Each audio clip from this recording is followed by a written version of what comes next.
professora Adriana para o Caio Naesa, a redação. Nós estamos assistindo a uma série de vídeos que contemplam o tema núcleo, que é o idoso. E aí nós estamos aprendendo, né, e trabalhando sobre temas que fazem parte dessa temática maior, que é o idoso.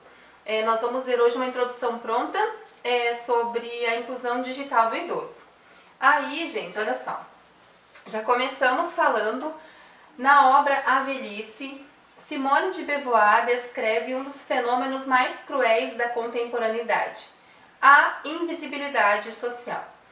De cara, gente, eu já coloco uma apreciação quanto ao tema. Tema: inclusão digital do idoso. É um tema que aborda um grupo etário específico e ainda assim é um tema mais específico ainda, que é a inclusão digital do idoso.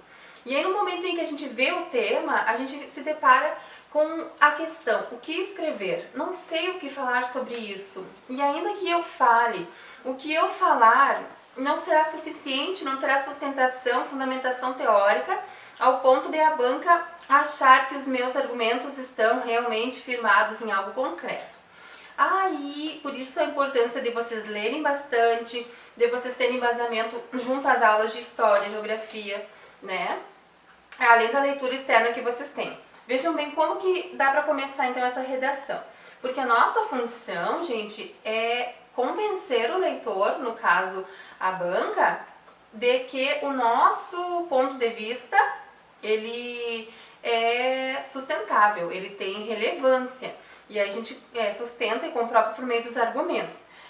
Aí, o tema assim, a gente tem que achar algo plausível, algo realmente que consiga levar o leitor a concordar conosco. Então veja bem, já começa então a abordagem. Na obra A Velhice, de Simone de Beauvoir, a obra, no caso, descreve um dos fenômenos mais cruéis da contemporaneidade, a invisibilidade social. Então eu já estou atribuindo um juízo de valor a esse grupo etário específico, que é invisibilidade social.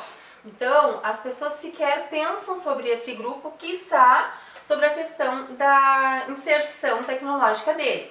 E aqui, gente, tem o fenômeno cruel. Fenômeno cruel já é uma inclinação à tese. Eu já tenho o meu posicionamento e a banca já consegue perceber.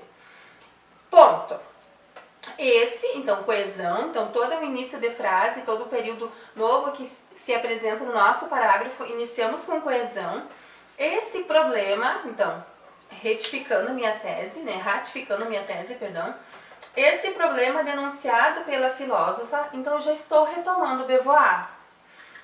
Colabora para que não haja mobilização social para a inclusão digital da população idosa, o que revela indiferença social, que é o A, com a terceira idade, então substitutivo, bem como inviabiliza a ampliação das relações sociais, que é o B, e eu ainda por cima já coloco a minha apreciação disso, que é fundamental na era tecnológica. Então, se é fundamental na era tecnológica a ampliação das relações sociais, e isso não é permitido aos idosos, uma vez que não pertencem a esse grupo, a essa tecnologia, por serem excluídos digitalmente. Então já tenho a problemática, então fica mais fácil de eu defender. Então aqui tem uma introdução completa com o que se pede. Então tem o tema, tem a tese com retomada, que eu retomei por meio da Beauvoir, e eu tenho o A e o B. O A vou desenvolver no D1, o B no D2, tá bom? Então a gente vai falar, os argumentos serão desenvolvidos então, serão a indiferença social e inviabiliza a ampliação das redes sociais. Outro subtema ainda sobre a questão dos idosos, a questão dos idosos, violência contra idosos. Aí já é um outro viés. E aí a gente já tem que problematizar. Bom, aqui já é mais próximo de eu conseguir subterfúgios. Mas o que falarei? Vamos ver. Um tema: violência contra idosos em questão no Brasil. O número de casos de violência contra os idosos cresceu nos últimos anos. As mulheres são as mais afetadas e os agressores costumam ser os próprios familiares, filhos e netos. Prof, mas quem bate em idoso é muito cruel. Sim, mas a violência não significa somente bater.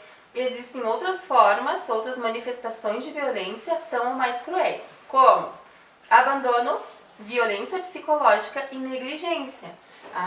Então deixa eu voltar lá naquele tema que tu falou.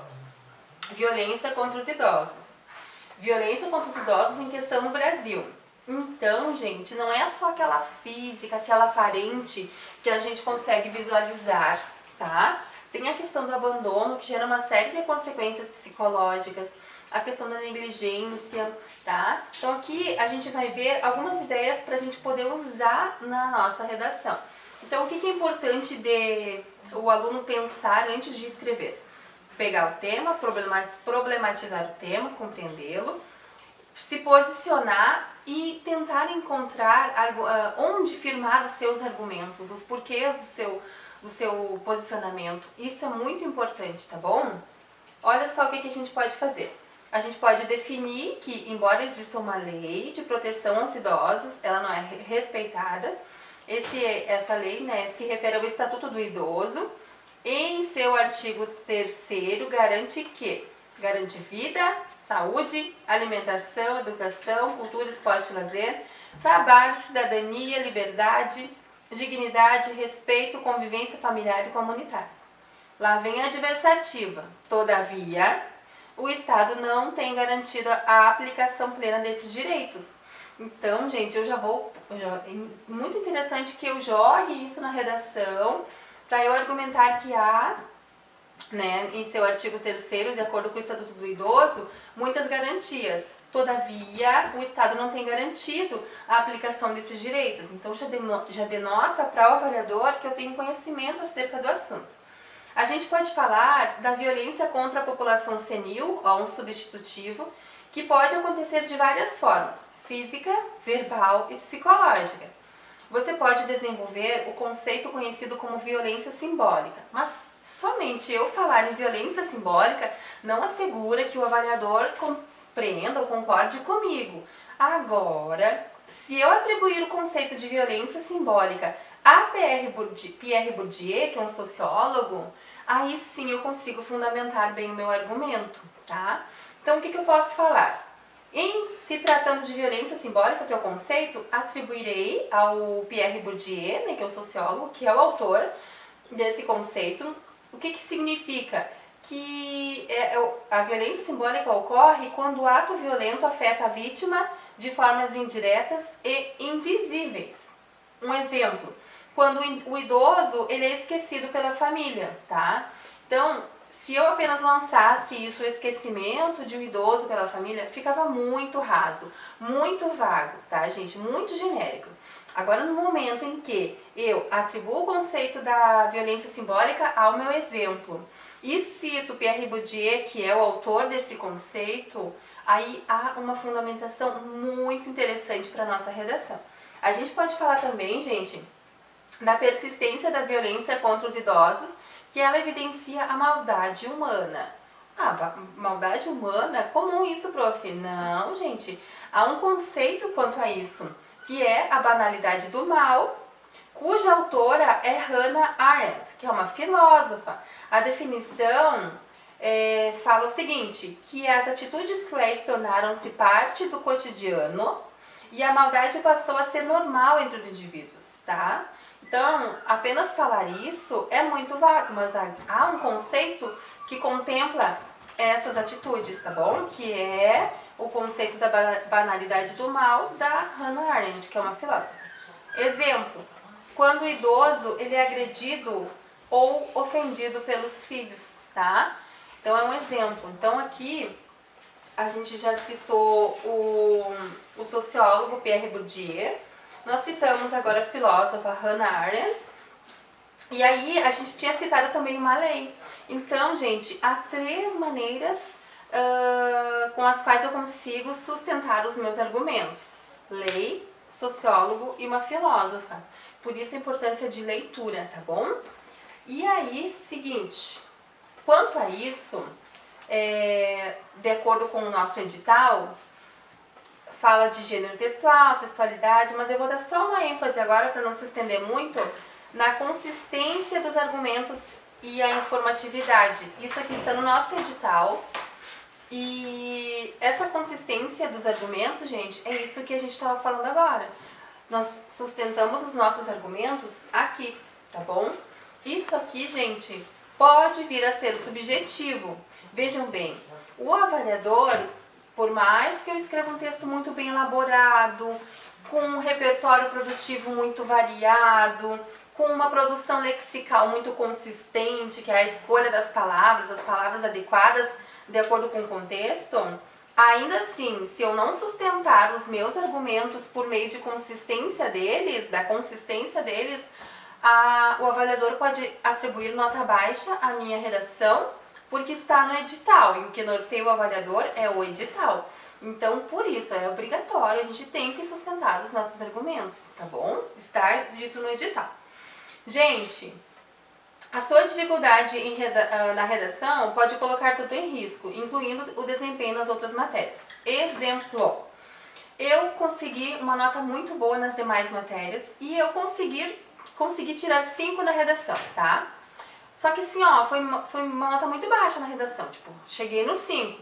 E aquela nota autona que eu tinha tirado nas outras matérias, ela vai cair porque a minha redação não foi tão boa. Agora vejam ao contrário.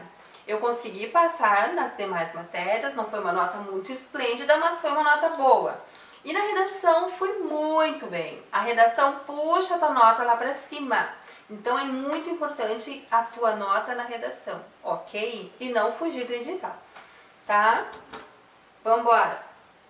Gente, a reprovação no exame intelectual se dá por uma série de questões. Exemplo, se tu não obtiver os 50 que a gente falou agora, e aí tu acaba zerando a redação, né? Depois vocês leiam com calma. Gente, mais um subtema para fechar aqui. Inclusão digital do idoso, né, que a gente estava vendo. Esse tema é importante, então, porque em 40, um homem com 40 anos estaria no final da vida. Hoje, a expectativa de vida saltou para 72 anos, tá? Esse tema é importante porque 66% apenas dos idosos, eles usam a internet. O apenas é um modalizador que dá ênfase, aqui é pouco esse número. Para esse tema, a gente pode falar da Simone de Beauvoir, só para não esquecer quem é a Simone. Ela é a dona daquela frase, não se nasce mulher, torna-se mulher. Mas voltando aqui, a gente iniciou a nossa introdução com a fala da Simone no livro A Velhice, em 1970, tá bom? Nesse livro, ela fala que os idosos sofrem com um problema chamado invisibilidade social, muito importante. No momento em que, e não somente nesse da questão do idoso, se eu achar pertinente jogar isso a uma outra temática, a questão da invisibilidade social, gente, dá um peso à minha fala, porque se é invisível esse grupo social, significa que há poucas políticas voltadas para ele, há pouca visibilidade por parte da sociedade, há pouca fala, há pouca reflexão, há pouca discussão sobre esse assunto. Então, usar essa expressão invisibilidade social. Então, gente, a invisibilidade ocorre quando um indivíduo ou um grupo ele é tratado com extrema indiferença pela sociedade. Então, lá na solução, eu sempre sugiro que o aluno não atribua apenas ao governo ou a algum ministério a atribuição de resolver problemáticas. Eu penso que a sociedade deve se incluir também nessa questão de resolver problemáticas, a sociedade, escola, família, tá? Porque essa extrema indiferença é atribuída por nós, cidadãos ativos, tá? Segundo a Beauvoir, o idoso ele não é considerado como sujeito ativo e nem como cidadão. Essa invisibilidade social, gente, tem como consequência a falta do tema, a falta da inclusão digital da população idosa. Então, assim, por mais que às vezes o tema pareça não ser eu não teria argumentos para falar sobre. A gente tem que fazer com que surjam esses argumentos, a gente tem que ler para na hora da prova a gente conseguir saber o que colocar. Vocês viram, ó, a gente fez todo um rodeio, e essa invisibilidade social tem como consequência a falta de inclusão digital da população idosa, que é o nosso tema. Então, mãos à obra, bora produzir textos sobre essa temática. Até mais!